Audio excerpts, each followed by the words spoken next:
Welcome back to the Culture Lock. This is the rundown. You know what we do. Couple hot topics. I get out of your head. We're done. All right. So it's April 10th. I can't say it's beautiful outside. It hasn't been for a while. It seems that April has called out sick, and February has come to cover the shift. It's weird right now, and it needs to get better. We need to do better. But let's get on with it. So, I meant to talk about this last episode, but I rambled on so much about Jay-Z that I forgot. It just went away. So, Keri Hilson. So she's doing a resurgence. She's getting back on her thug thizzle. She's coming back out. She was on the Breakfast Club with DJ NB, Charlamagne the God, and Just Hilarious. And they asked her about the whole Beyonce thing. If you didn't know or if you don't know, the whole story is, Keri Hilson got blackballed because she dissed Beyonce.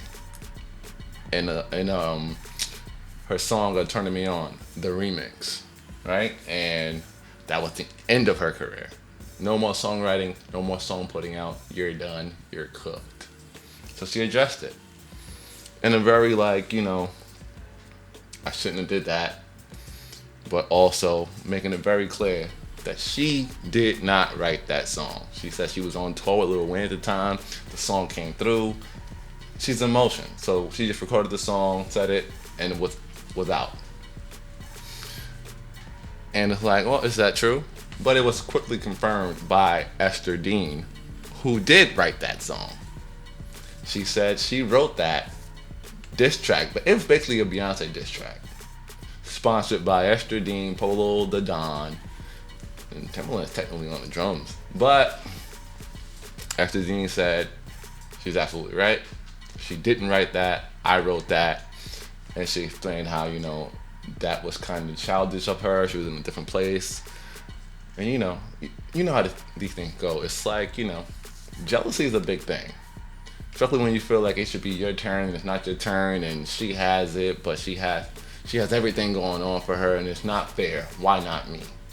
Right? And why not me is okay until that why not me turns into you're being a hater.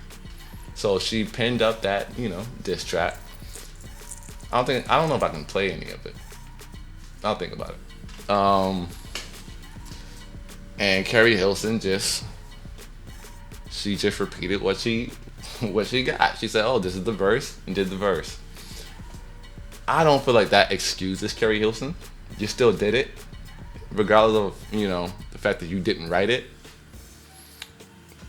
In my opinion, it feels like you felt the same way. I don't know.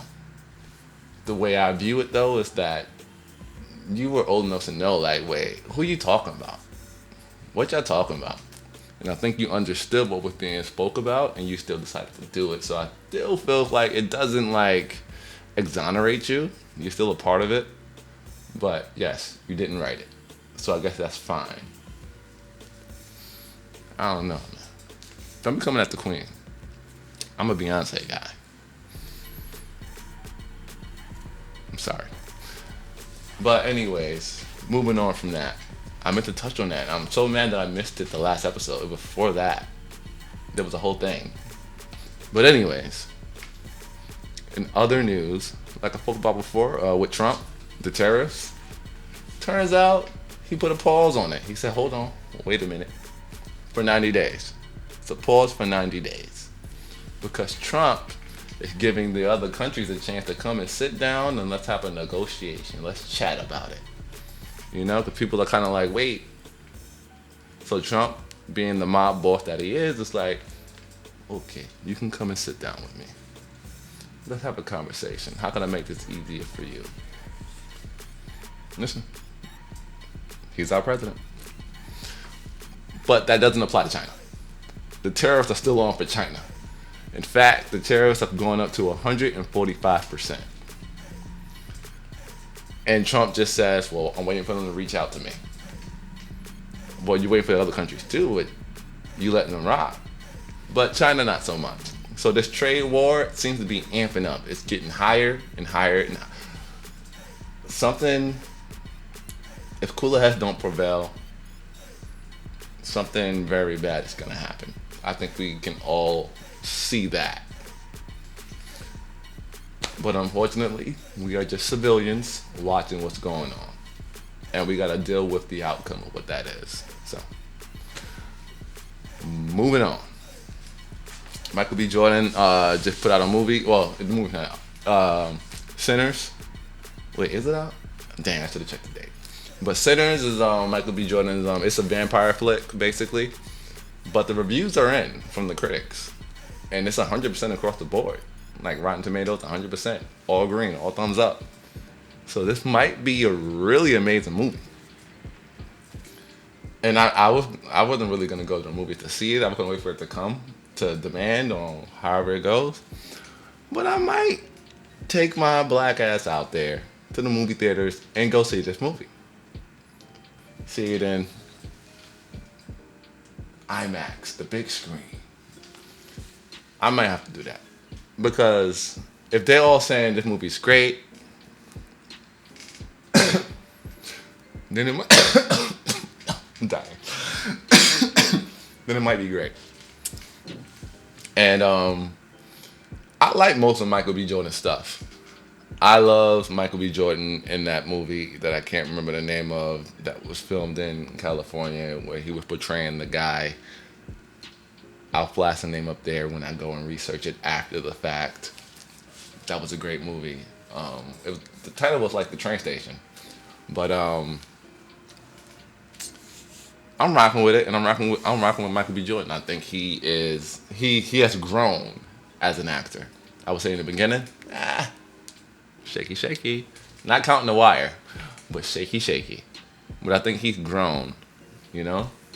And I think the question I would love to ask, especially to the team, is like, is Michael B. Jordan this generation's Will Smith? Is he taking that seat? Especially as Will Smith is transitioning out of that seat?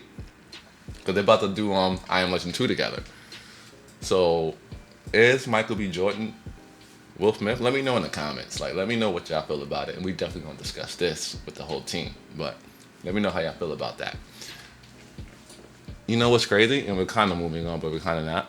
Jonathan Majors was supposed to be the co-star in Sinners. And then the whole DV situation happened. So everybody had to pivot. But instead of Michael B. Jordan like replacing him with another actor, he replaced him with himself. It's like a CGI movie of Michael B. Jordan and Michael B. Jordan, like his evil brother, and you know.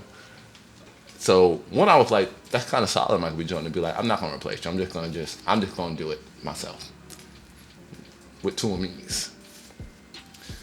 But Jonathan Majors has recently had a resurgence, and he's getting back on track. They're letting him back in. They're putting him back on the career track to go that way. He just had that movie out. I don't know the movie. The workout movie. I haven't seen it yet. I've heard people speak about it, and I heard it's a very interesting movie. It's one of those you got to think when you watch it type movies. So I'll check that out. But Jonathan Majors was supposed to be on Keke Palmer's podcast, right? That was supposed to be an episode that dropped, I think, 2 weeks ago. And then Keke Palmer axed it. And the question is like, ¿por qué? Why? Why would you ask that? And from what I've been hearing and seeing, it's, I guess, on social media, you know, just her announcing it, she got a lot of backlash from people that are just really against Jonathan Majors and saying like, how could you put him on there? He's an abuser. He got charged with assault, X, Y, and Z. You know how it goes. But we've all seen the video, and if you're of the culture and about the culture, and if you're locked in, you know we're not rocking with that narrative. But with the pressure enough for her to be like, hey, yeah, I guess I'm not going to put this out. If that was the case, I think that's kind of weak.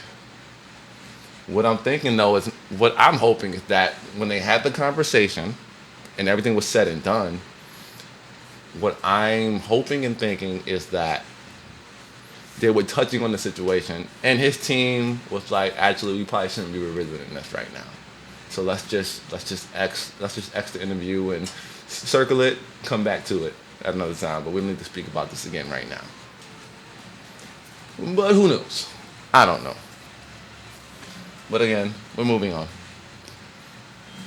It looks like Shaquille O'Neal and D Wade have finally freaking, buried the hatchet. They buried the hatchet and they said, let bygones be bygones. Dwight Howard had tweeted out, Dwight Howard is going into the Hall of Fame with Melo. And Dwight Howard had tweeted out that he would like Shaquille O'Neal to walk him out. One of the people, he named two other people, but he wants Shaquille O'Neal to walk him out. So how it is at the Hall of Fame is, if you get inducted, you got to get other people that are also in the Hall of Fame already to walk you out, to induct you. Like they're gonna usher you in. Nobody else. You can't just get other people that aren't. Oh, it has to be somebody in the Hall of Fame. So he said he wanted Shaq to walk him out. And you know that they've had their issues. For many reasons, but they've had their issues. Shaq was on his podcast. I don't remember the name. It's The Big Something. The Big Podcast, I'm going with that. They were doing a live show, and his co-host told him, he said, hey, recently Dwight Howard said, hey, X, Y, and Z, I would love Shaquille O'Neal to walk me out. And Shaq said, absolutely, of course. Of course. Cole said it again, like, yo, yeah, really? He said, of course. I will absolutely walk him out. And that's big. It's good to see when men come together and they squash it and then go, hey, let bygones be bygones. Let's go from here. So I salute that. I salute Shaq. I salute Dwight Howard for getting into the Hall of Fame. You deserve it. You were a beast. Shaq's a legend and a beast. So I'm glad that he's going to be able to do this. And hopefully they get to build upon that. Maybe do a podcast together. Dwight goes on his podcast or Shaq goes on his podcast, or they both do both. They do the swap. That'll be fucking dope. Didn't mean to say that, but I said it. But that would be amazing. That would be dope. So, shout out to them. But you know what? That's all I got. I went too long last week because of the Jay-Z thing. I'm done.